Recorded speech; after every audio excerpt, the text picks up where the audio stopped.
पवन, मैं आ रही हूँ, तुम मेरा इंतज़ार करना। कहते हुए पूर्वा ने फ़ोन रखा ही था कि तभी उसे कुणाल की आवाज़ सुनाई दी। किससे बात हो रही है और कहाँ जाने की तैयारी है? कुणाल ने उसके बगल में बैठते हुए पूछा। कुछ नहीं, बस एक सहेली से मिलने का प्रोग्राम बना रही थी, पूर्वा ने कहा। कुणाल ने पूर्वा के बालों को सहलाते हुए कहा, अच्छी बात है, दोस्तों से मिलते रहना चाहिए, रिश्तों में गर्माहट बनी रहती है। कुणाल ने पूर्वा का हाथ अपने हाथ में लेकर कहा, मैं भले ही कभी यह न जता सकूं कि मैं तुमसे कितना प्यार करता हूं, पर मैं जानता हूं कि तुम जानती हो कि तुम ही मेरी जीवन शक्ति हो। मेरा घर, परिवार, साहस सब तुमसे है। पूर्वा ने नजरें झुकाकर पूछा, आज यह बताने की जरूरत क्यों पड़ी? कुणाल ने सिर झटकते हुए कहा, कुछ खास नहीं, बस मन में एक बात आई तो मैंने कह दी। कुणाल ने उठते हुए कहा, चलो, तुम्हें कॉलेज छोड़ता हुआ ऑफिस निकल जाऊंगा। कार में बैठते हुए पूर्वा ने कुणाल को देखा। सांवला रंग, सामान्य कद, गालों में पड़ती गहराइयों और भूरी आंखों वाला कुणाल। विवाह के 5 बरस बीत जाने के बाद अब भी ऐसा लगता है मानो वह कोई अजनबी हो। पूर्वा जितना कुणाल को पकड़ने की कोशिश करती, वह उतना ही दूर छिटक जाता था। जितनी बार वह यह सोचती कि अब वह कुणाल को पूरी तरह जानने लगी है, उतनी ही बार कुणाल का व्यवहार उसे चौंका देता था, ठीक शादी के बाद की पहली रात की तरह। जब वह दुल्हन बनी, सहमी सिमटी सी बैठी अपने पति का इंतजार कर रही थी और कुणाल ने आते ही कहा था, पूर्वा, तुम कपड़े बदल लो, थक गई होगी। पूर्वा चौंक पड़ी थी। हिंदी फिल्मों में देखी गई सुहागरात की तरह वह अपने मन में ना जाने क्या क्या सपने संजोए बैठी थी। कुणाल ने आगे कहा था, तुम मुझे गलत मत समझना पूर्वा, पर हमारी शादी इतनी जल्दी में हुई है कि मुझे तुम्हें जानने और समझने का मौका ही नहीं मिला। इसलिए मैं चाहता हूं कि पहले हम एक दूसरे को ठीक तरह से जान लें, समझ लें, फिर पति पत्नी का रिश्ता कायम करें। पूर्वा को कुणाल की बात तर्कपूर्ण लगी थी, फिर भी वह चौंक तो गई थी।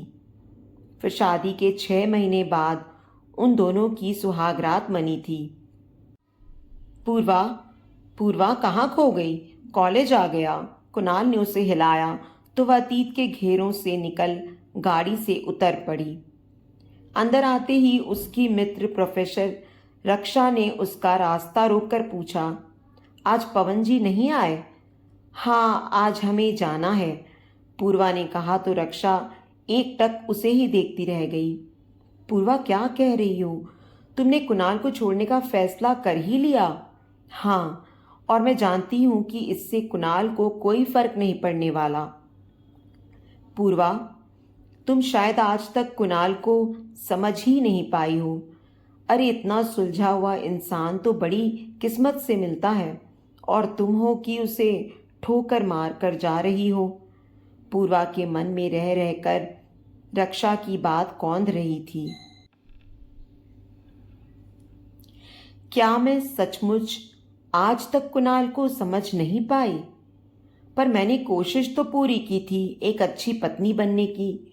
कुणाल सचमुच ही कुछ अलग था।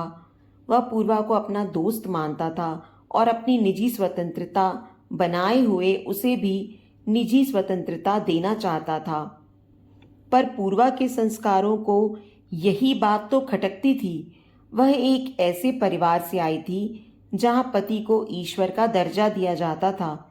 उनकी हर बात को बिना किसी प्रतिवाद के माना जाता था। पूर्वा को भी एक ऐसा ही पति चाहिए था जो उसे रोके टोके, उसके नखरे उठाए, उससे झगड़ा करे। पर कुणाल इससे बिल्कुल अलग था। ऐसा नहीं था कि वह पूर्वा की जरूरतों का ख्याल नहीं रखता था या उससे प्यार नहीं करता था, पर कुछ तो ऐसा था जो पूर्वा को हमेशा खटकता रहता था। पूर्वा को याद हो आया कि जब कुणाल व्यापार को लेकर कुछ ज्यादा व्यस्त हो गया था और उसे पर्याप्त समय नहीं दे पाता था तो उसने खुद ही पूर्वा से कहा था, पूर्वा तुम कोई नौकरी कर लो, इससे तुम्हारी पढ़ाई का भी सदुपयोग हो जाएगा और तुम्हारा मन भी लगा रहेगा। पूर्वा फिर चौंक पड़ी थी। खैर पूर्वा ने नौकरी कर ही ली। मैडम, मैडम, आपका फ़ोन है मैडम। पवन का फ़ोन होगा सोचकर पूर्वा ने फ़ोन उठाया तो उधर से कुणाल की आवाज़ सुनकर फिर चौंक पड़ी। पूर्वा, तुम ठीक तो हो ना? हाँ ठीक हूँ। क्यों पूछा? पता नहीं क्यों आज मन बहुत घबरा रहा है। पूर्वा, मुझे ऐसा लगा कि तुम परेशान हो। खैर तुम जल्दी घर लौट आना।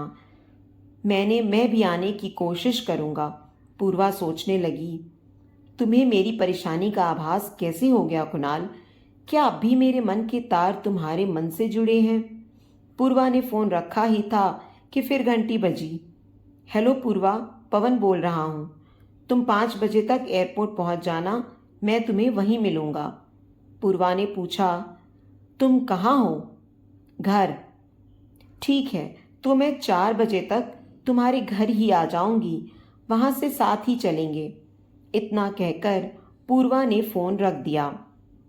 1 वर्ष पुरानी ही तो मुलाकात है उसकी पवन से। उसके ही कॉलेज में अंग्रेजी प्रोफेसर है पवन। गोरा रंग, आकर्षक व्यक्तित्व, आंखों पर चश्मा और जुबान पर शैली, कीट्स और वर्ड्सवर्थ की रोमांटिक कविताएं। यह है पवन की पहचान। पहली बार ही मिलने पर पवन की आंखों में अपने लिए कुछ खास भाव पाए थे पूर्वा ने। पवन से मिलकर ही पूर्वा को यह एहसास हुआ था कि 30 का आंकड़ा पार करने के बाद भी वह सुंदर और आकर्षक है। पवन हर उस बात में माहिर था जिसकी तमन्ना पूर्वा को हमेशा से रही थी।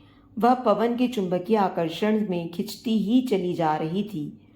एक बार पवन पूर्वा को छोड़ने घर आया था तो कुणाल से उसकी मुलाकात हो गई थी।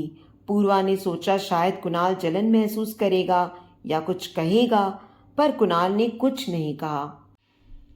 कुणाल आदमी है या देवता? कभी असंयमित नहीं, कभी अव्यवहारिक नहीं, कभी असंतुलित नहीं। वह कुणाल से चीख चीख कर कहना चाहती थी कि मुझे पति रूप में एक सामान्य इंसान चाहिए था, देवता नहीं। बुरे इंसान तो फिर भी सहन हो जाते हैं, पर देवताओं का देवत्व कई बार भस्म कर जाता है।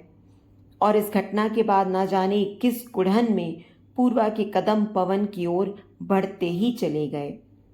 घंटों पार्क में बैठे बतियाते रहना, अक्सर रेस्टोरेंट में खाना उनकी दिनचर्या हो गई थी। और ऐसे ही एक दिन जब दोनों किसी होटल में बैठे कॉफ़ी पी रहे थे तो अचानक कुणाल किसी के साथ वहां आ गया था। पवन उसे देखकर सकपका गया। कुणाल उनके पास आकर बोला, अकेले अकेले कॉफ़ी पी जा रही है? पवन ने झेपते हुए कहा, आइए बैठिए ना। कुणाल ने हंसते हुए कहा, अरे नहीं, मैं तो मजाक कर रहा था, मैं रुक नहीं पाऊंगा, जरा जल्दी में हूं। कहते हुए कुणाल तेजी से वहां से निकल गया। पवन ने एक लंबी सांस लेते हुए कहा, आज तो तुम्हारी खैर नहीं पूर्वा।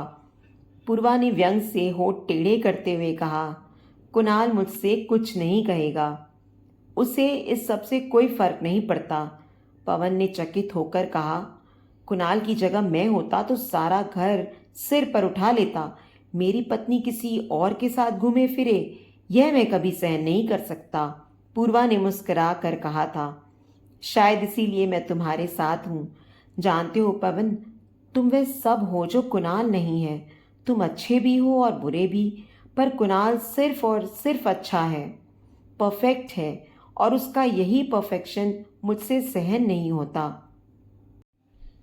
धीरे धीरे पूर्वा और पवन इतने करीब आ गए थे कि जब पवन ने पूर्वा से कहा कि छोड़ दो कुणाल को, हम इस शहर से कहीं दूर चले जाएंगे और वहां शादी कर लेंगे, तब पूर्वा उसकी बात से इनकार न कर सकी थी। और आज जब जाने का वक्त करीब आ गया तो पूर्वा ना जाने अतीत के किन ख्यालों में डूबी बैठी थी। पूर्वा ने घड़ी देखी तो 3:30 बज चुके थे।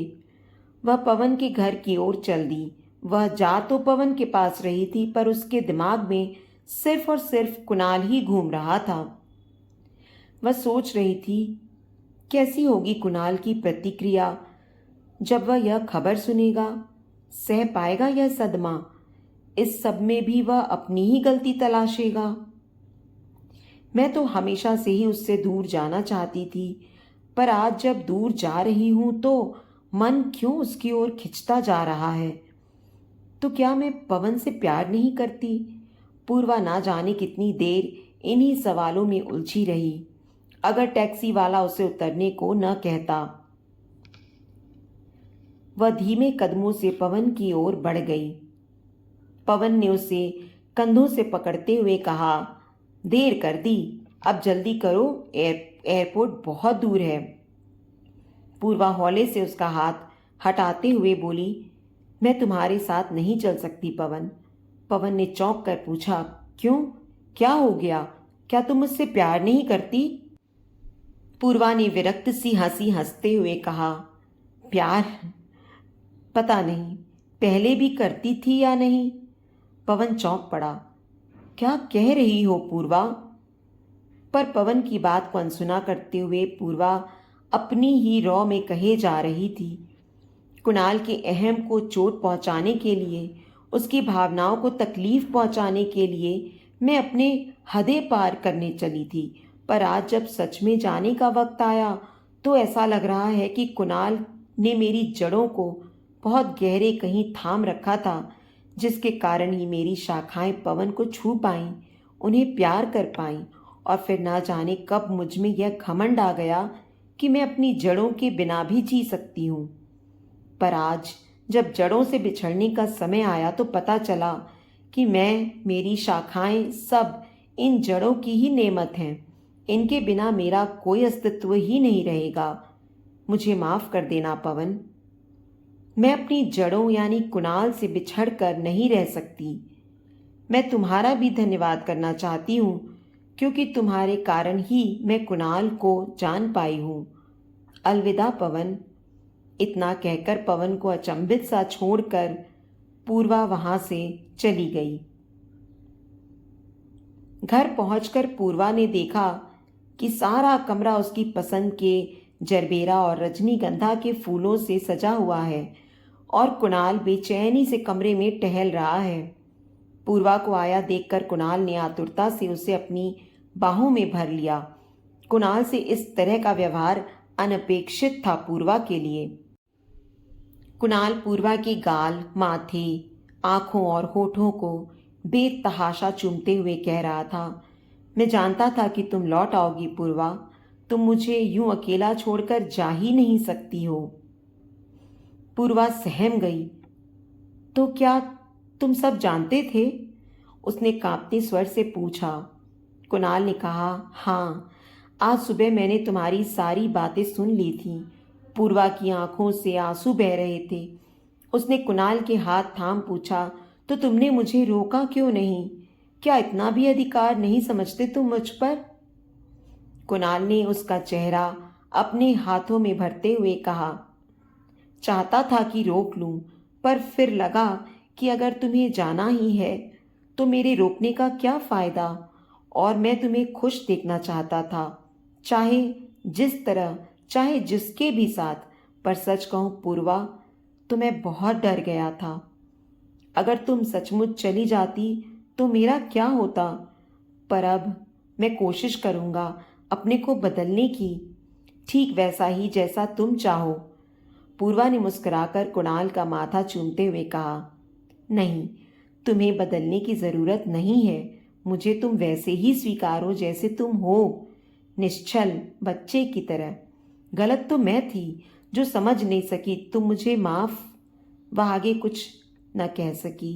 कुणाल ने उसके होठों पर अपने होठ जो रख दिए थे। तो दोस्तों, उम्मीद करती हूँ आपको आज की हमारी कहानी पसंद आई होगी। कहानी पसंद आई है तो वीडियो को लाइक और शेयर करें। चैनल पर नए हैं तो चैनल को सब्सक्राइब करें और हाँ, नोटिफिकेशन बेल को ज़रूर दबाएं ताकि अगली अपडेट सबसे पहले आपको मिले।